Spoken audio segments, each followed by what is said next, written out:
자, 오늘은 이제 신명기 26장을 좀 마치도록 하겠습니다.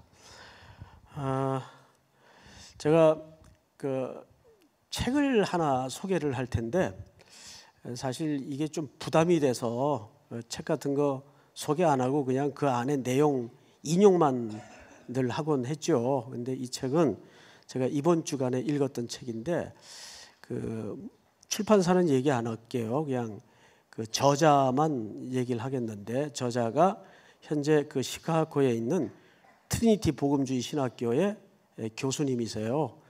그런데 이분이 최근에 이제 우리나라 말로 번역된 책이 하나 있어요. 그 환대,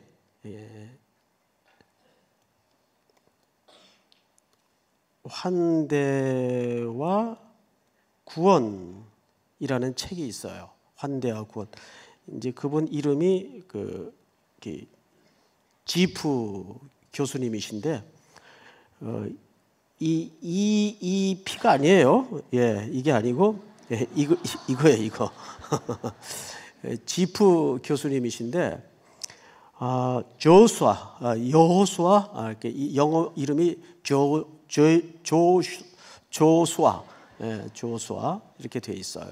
조수아 W 집 교수님이신데 제가 지금까지 이 부분에 대해서 많은 고민도 하고 관심도 갖고 이 책 저 책을 참고하는 가운데 근래 만난 그 최고의 책이 아닌가 생각이 들 정도로 왜 우리가 나그네들에 대해서 또 객고와 과부들에 대해서 그렇게 환대를 해야 되며 성경은 왜 그 환대 문제를 그렇게 유독 법으로까지 제정을 해서 강조를 할까?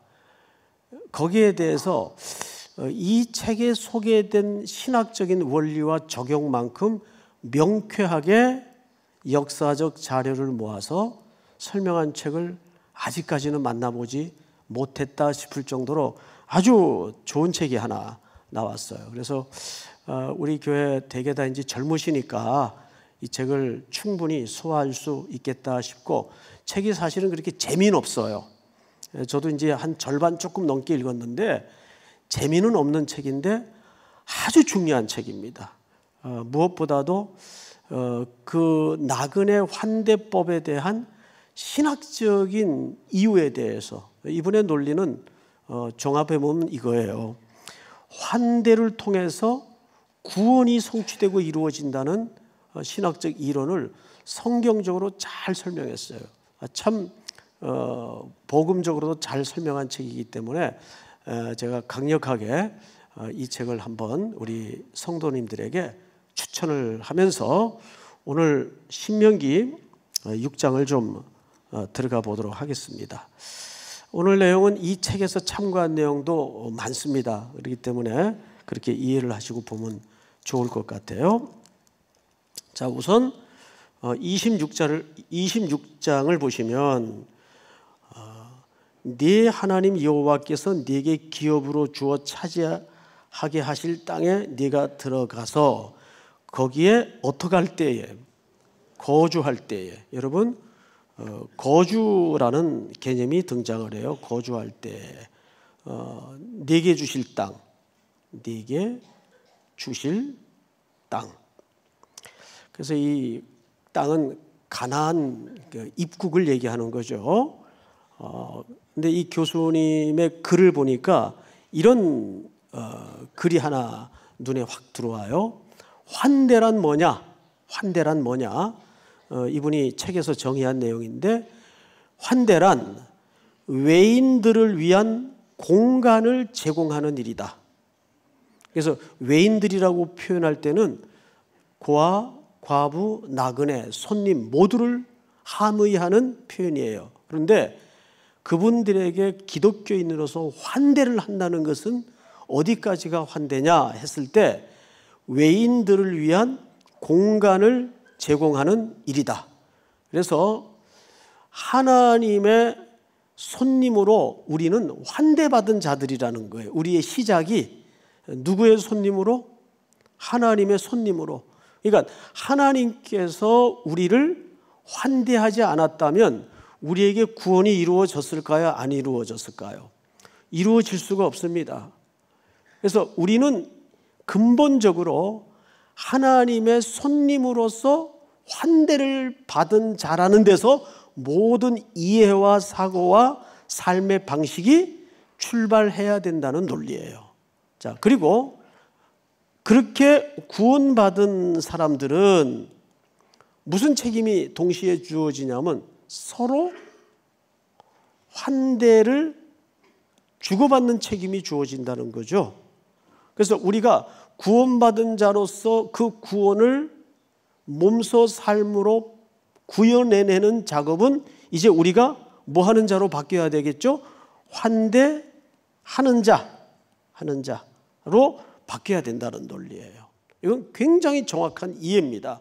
그래서 환대의 정의라는 것은 뭐냐 하면 외인들에게 최종적으로 공간을 제공하는 일이다. 여러분, 광야 40년 동안을 거처 없이 구름 기둥 불 기둥을 따라서 이리저리 돌아다니던 방황하던 이스라엘 공동체가 최종적으로 뭘 허락받았나요? 공간을 허락받았어요. 가나안이라는 공간을 허락받은 거라고요. 자, 그래서 한번 생각을 해보세요. 그 땅에 거주할 때 그랬어요. 거주할 때 어떤 약속을 하셨는가를 한번 본문을 통해서 보십시다. 1절 끝에 거기에 거주할 때 네 하나님이 여호와께서 네게 주신 땅에서, 강조하죠. 뭘 강조할까요? 네 하나님이 이건 네게 주신 땅이라는 거예요. 그러니까 하나님이 이 공간을 하나님의 자녀들에게 뭐 한 거예요? 환대해 주신 거예요. 너희들 여기서 지내라, 여기서 거주해라. 환대해 주신 개념이에요. 주신 땅에서 그 토지의 모든 소산의 첫 것, 만물을 거둔 후에 그것을 가져다가 광주리에 담고 네 하나님 여호와께 그의 이름을 두시려고 택하신 곳으로 그것을 가지고 가서, 또 여기에 무슨 개념이 등장하냐 하면 택하신 곳.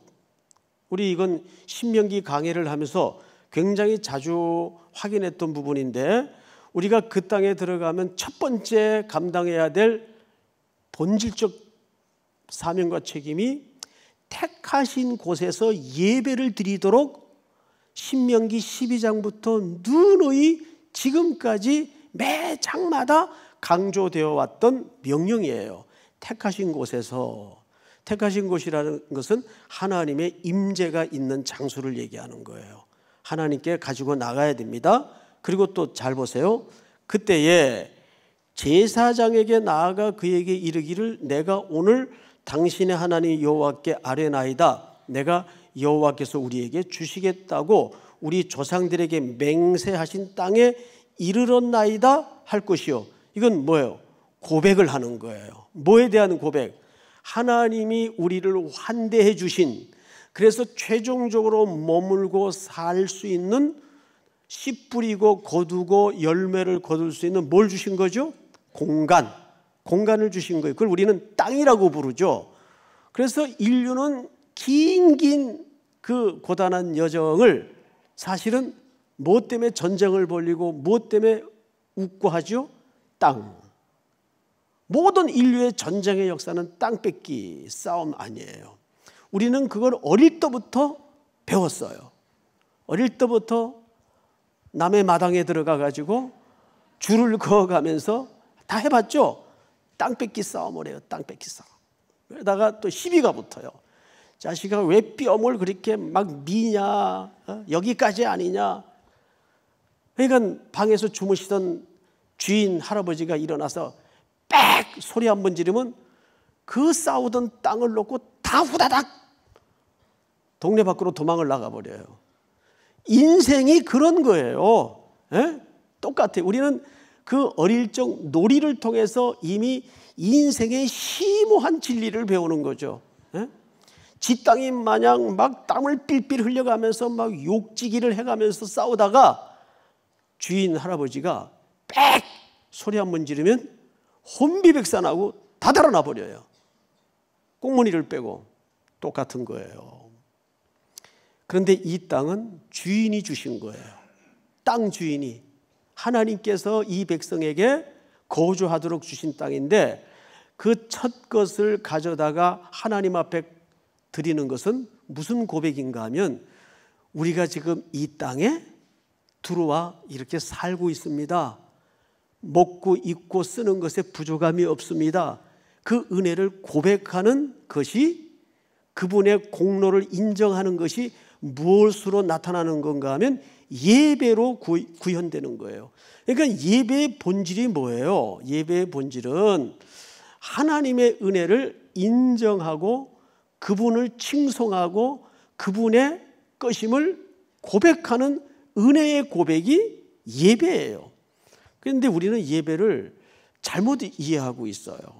뭔가 아쉬워서 절실해서, 당연히 예배의 넓은 의미 속에서는 그런 요인도 틀림없이 있겠지만 예배의 본질만을 떼어놓고 생각할 때는 예배란 어떤 것이어야 합니까? 그분의 은혜를 고백하는 행위여야 합니다. 자, 그런데 여기 쭉 내려가서 11절을 한번 같이 읽어볼까요? 자, 다 같이 시작. 내 하나님 여호와께서 너와 내 집에 주신 모든 복으로 말미암아 너는 레위인과 너희 가운데에 거류하는 객과 함께 즐거워할지니라. 12절에 보면 셋째 해 곧 11조를 드리는 해에 네 모든 소산의 11조 내기를 마친 후에 그것을 레위인과 객과 고아와 과부에게 주어 네 성읍 안에서 먹고 배부르게 하라. 자, 13절 다 같이 시작. 그리할 때에 내 하나님 여호와 앞에 아뢰기를 내가 성물을 내 집에서 내어 레위인과 객과 고아와 과부에게 주기를 주께서 내게 명령하신 명령대로 하였사오니 내가 주의 명령을 범하지도 아니하였고 잊지도 아니하였나이다. 아멘. 자, 여기 보시면 하나님 앞에 그 은혜의 소산을 고백한 다음에 하나님을 사랑하는 것처럼 누구를 똑같이 베풀어야 될, 환대해야 될 책임이 있는가 하면 우리가 그렇게 환대받은 존재로서 서로 환대해야 할 책임이 있다 그랬어요. 그러면 그 대상이 누구여야 되냐면 요즘 귀에 못이 베기도록 듣고 있는 바로 고아와 과부와 나그네, 레위인들을 얘기합니다. 자, 이 사람들에게 우리는 뭐 해야 될 책임이 있냐면 환대해야 될 책임이 있어요. 제가 이 책에서 발췌한 페이퍼 하나를 소개하겠습니다. 여러분, 로마가 324년인가요? 국교화됐어요. 이 연도가 지금 정확치 않을 수는 있는데 지금 얼핏 기억되기를 324년인가 정식 국교화되었습니다. 어쨌든 300년대 초반이에요. 자, 그런데 312년도에 기록입니다. 이 요세푸스의 기록인데 그분이 써놓은 그 사료에 보면 이런 기록이 있어요. 그때 그 지역을 뒤덮었던 무시무시한 전염병들이 창궐했습니다. 그때는 그렇게 의학 수준이 발달 안 되었을 때이기 때문에 뭐 예를 들어서 흑사병 한번 터지면 뭐 전 지구의 한 뭐 10분의 1이 죽고 이런 끔찍한 시대였거든요. 그러니까 그런 전염병이 한번 창궐했던 적이 있어요. 300년대 초에. 그때 그러니까 국교가 되기 이전입니다. 요세푸스의 기록에 의하면 기독교인들의 끝없는 열정과 헌신의 열매들이 모든 이교도들에게 명백해졌다. 이 끔찍한 재앙의 와중에 그들만이 가시적인 행동을 통해 그들의 연민과 자비를 증명해 보였다. 어떤 사람들은 하루 종일 쉬지 않고 죽어가는 자들을 돌보거나 전염병인데 돌보거나 죽은 자들을 매장해 주었다. 돌보고 매장해야 될 사람들의 수는 엄청났지만 이 일을 할 사람이 없었다. 또 어떤 이들은 도시 전역에 허수아비로 전락해버린 많은 이들을 직결시킨 후에 그들 모두에게 빵을 나누어 주었다. 그래서 그들에 대한 칭찬이 모든 곳에 울려 퍼졌다. 그리고 모든 사람들이 기독교인들의 하나님께 영광을 돌렸으며 기독교인들만이 경건하고 진정으로 신앙이 있는 사람들이라고 고백했다. 기독교인들의 행동 자체가 말해주지 않았는가? 자, 이 이야기를 요세푸스가 한 얘기지만 이걸 어떤 학자가 연구를 하다가 이 기록을 발견한 거예요. 요세푸스의 기록을. 근데 그 학자 이름이 누구냐면 로트니 스타크라는 학자인데 이 사람이 어떤 주제를 연구하다가 이 기록을 발견했는가 하니 1세기부터 5세기까지 어쩌다가 기독교가 이렇게 로마의 국교가 되고 나아가서는 급격한 성장과 부흥을 가져다 주었는가, 이 주제를 연구하다가 이 스타크라는 사람이 요세푸스에 기록된 이 글을 발견하게 된 겁니다.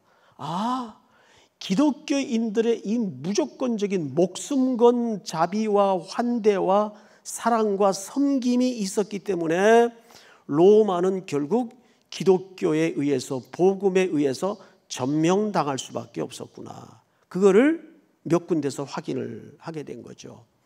여러분, 오늘도 이 원리는 마찬가지입니다.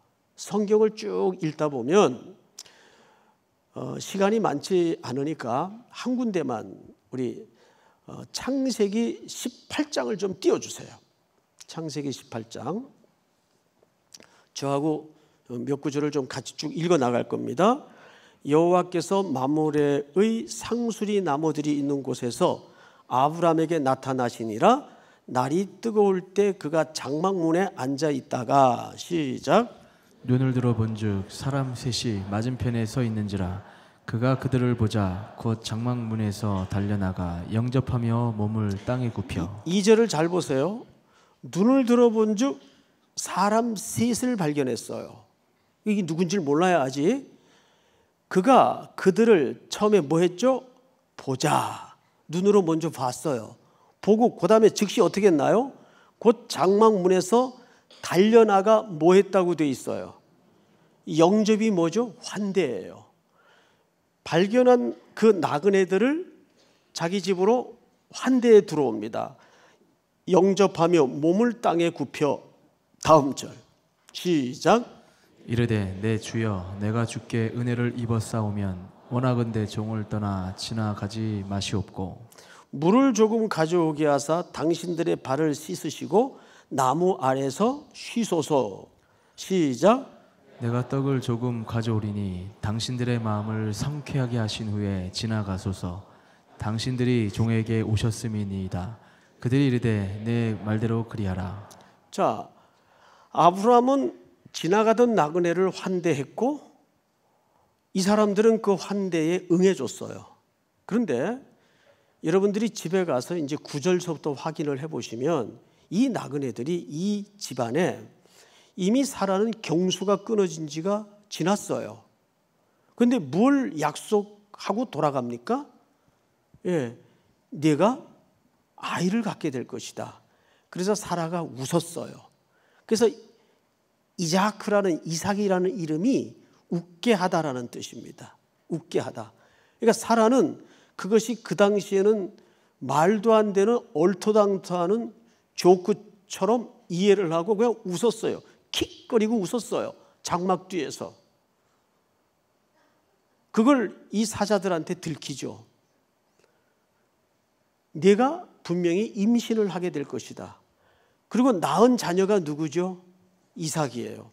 이삭을 통해서 누가 낳죠? 야곱이 태어나요. 야곱을 통해서 누가 나옵니까? 요셉이 나와요. 12아들이 등장을 해요. 유다가 등장을 해요. 유다의 혈통을 통해서 누가 옵니까? 그리스도가 와요. 자, 여러분, 여기에 아주 관한 원리 하나가 턱 창세기부터 시작을 합니다. 아브라함은 지나가는 나그네를 뭐 했다가 환대했다가 이 환대를 통해서 무엇이 결실합니까? 구원이 결실이 돼요. 구원이. 자, 여러분, 이것뿐만이 아니에요. 롯은 그렇게 칭찬할 만한 인생은 아니었어요. 그런데 그 도시에 흘러 들어온 이 나그네들을 자기 집으로 영접하죠. 영접함으로써 나중에 베드로서에 보면 의로운 롯을 구원하였다 그래요. 그 영접의 행위가 뭘로 인정을 받은 겁니까? 의로 인정을 받은 거예요. 할렐루야.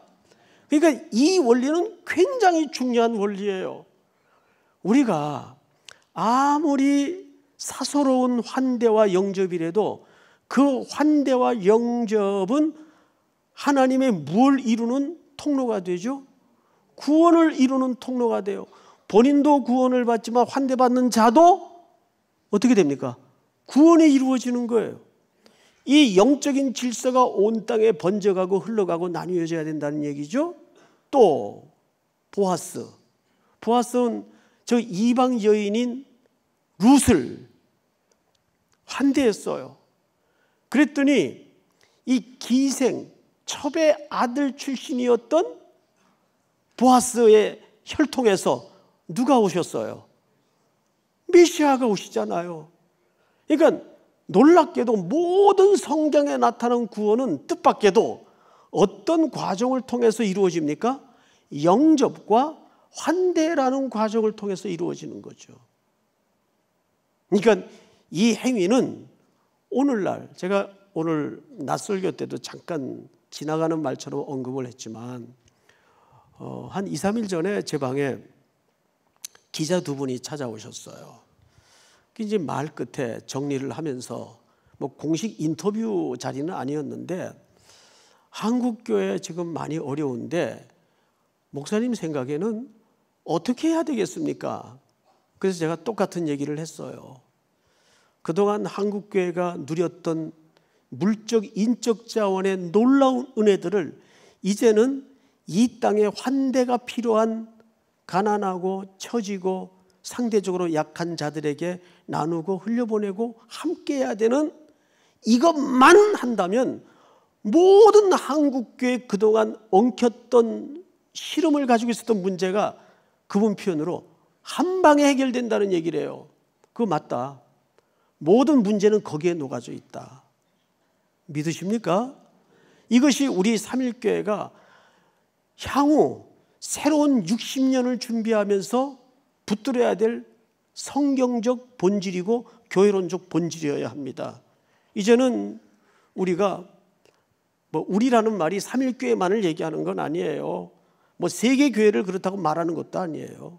우리 한국교회가 위기니 뭐니 해도 저는 절대 위기라고 보질 않는 것이 이 거품이 이제야 드디어 빠져나가기 시작하면서 이제 정신이 들기 시작하는 거예요. 그동안 우리가 어떤 미몽 아래 그들끼리만의 리그의 즐거움에 빠져 있었는가? 이제는 배라고 치자면 그동안 유람선 역할을 했어요. 한국교회가. 그러나 이제는 구조선으로 바꿔야 돼요. 구조선. 빨리 슬픔이 가득한 땅, 갈릴리와 같은 흑암과 사망과 그늘로 뒤덮인 죽음의 땅을 향해서 우리는 그곳으로 배를 띄우고 건져내고 그들을 환대하는 작업을 계속해야 됩니다. 커다란 의미에서 사실은 선교도 뭐예요? 환대예요. 자, 글 하나를 읽어드리고 오늘 말씀을 좀 마칠까 합니다. 이 글은 헨리 나우엔이 쓴 글입니다. 헨리 나우엔이 쓴 글인데 우리 사회는 점점 두려워하고 방어적이 되고 공격적인 사람들로 가득 차 있는 것으로 보여진다. 이들은 개인 재산에만 집착하고 언제나 적이 갑자기 나타나서 침입해 들어와서 해를 입히리라는 예상을 발달시키면서, 예상을 뭐하러 발달을 시켜요? 예? 자기 주변의 사람들을, 또 세상을 의심의 눈으로 확대시켜서 바라보는 경향에 빠져 있다. 그런 경향에 빠져 있다는 거예요. 그러나 여전히 우리에게는 적을 손님으로 바꾸고 형제와 자매로 형성해 나가면서 자유롭고 두려움이 없는 공간으로 만들어낼 소명이 교회에 있다. 우리의 적의가 환대로 바뀔 수 있는 자유롭고 두려움이 없는 공간으로 피차 만들어내야 되지 않을까. 이것이 이제 그분의 글인데, 실제 이분은 대학자이면서 그런 삶을 살았었죠. 특별히 우리 교회가 새해부터 하고자 하는 이 긍휼 사역에 좀 더 구체적인 전략을 만들어서 우리 젊은이들이, 성도들이 이런 슬픈 운명을 부딪히고 좌절 가운데 희망 없이 살아가던 그분들과 그들에게 마음의 공간, 실질적인 공간을 확보해주고 마련하는 환대하는 교회, 환대하는 인생으로 우리 삼일교회가 계속하여 걸음하기를 우리 주님의 이름으로 축원하고 축복합니다. 우리 다 일어나십시다. 주를 향한 나의 사랑, 우리 찬양하죠.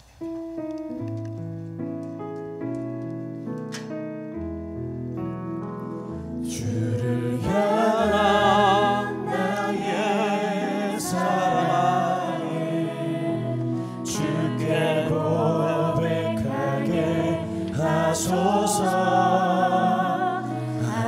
아름다운 주의 그늘 아래 살며 주를 보게 하소서.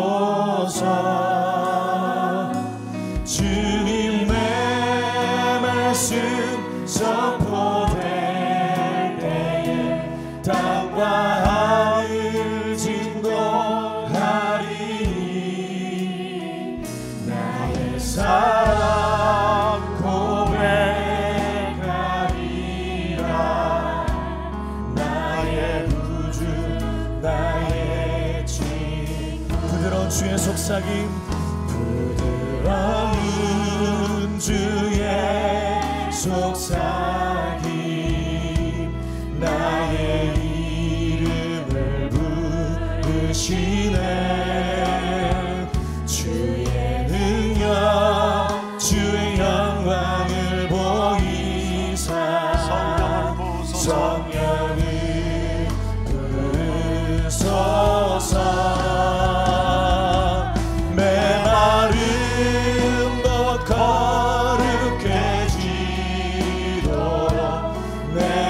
주를 찾게 하소서. 내 모든 것 주께 드리리. 나의 구주 나의 온 마음으로 주를 바라며, 온 마음으로 주를 바라며 나의 사랑 고백하리라. 나를 향한 주님의 그 크신 사랑 간절히 알기 원해. 주의 은혜로 용서하시고 용서하시고 나를 자 삼아 주셨네. 나의 사랑 고백하리라. 나의 구주 나의 친구. 우리 한번 머리 숙여 기도합시다. 예수님은 양과 염소의 비유를 하시면서 내가 줄일 때 나를 먹였고 헐벗을 때 옷을 갖다 주었고 슬플 때 위로해 주었고 옥에 갇혔을 때 돌아봐 주었다고 얘기했을 때 우편에 앉았던 이들이 언제 우리가 그랬습니까? 우리는 그런 기억이 없는데요. 전혀 의식을 하지 못했습니다. 무슨 뜻일까요? 본성적으로 그것을 했다는 뜻입니다. 부지중에 그것을 했다는 뜻입니다. 그것이 바로 구원받은 백성들이 순종해낼 중요한 본성입니다. 우리가 예수의 피로 하나님의 환대를 받았다면 우리에게는 우리가 하나님의 자녀라면 당연히 그런 본성이 우리 속에 생성이 돼야 하나님의 자녀인 것입니다. 부족한 게 많고 연약하지만 우리에게 그 심성이 하나님의 자녀로 회복되게 하여 주시옵소서. 두 번째는 이제 특세가 맞춰졌습니다. 새로운 보통 새벽이 시작이 됩니다. 어쩌면 일상의 새벽이 우리에게 더 소중할 수 있습니다. 아무도 주목하지 않는 새벽,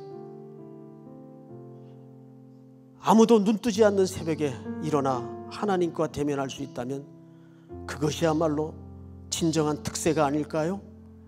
여러분, 내일부터 보세가 시작이 되는데 내게는 그 보세가 새로운 특세로 바뀌는 매일의 새벽이 되게 하여 주시옵소서. 내 인생의 진정한 특세가 되게 하여 주시옵소서. 특별히 또 한 주간 여러분들이 가지고 나온 기도의 제목을 놓고 주여 부른 다음에 소리내어 통성으로 기도합니다. 주여! 하나님 아버지 감사합니다. 지난 한 해 동안에도 지난 3주 동안에도 우리를 붙들어 주시고 하나님 앞에 불러 세워 주신 은혜를 감사합니다.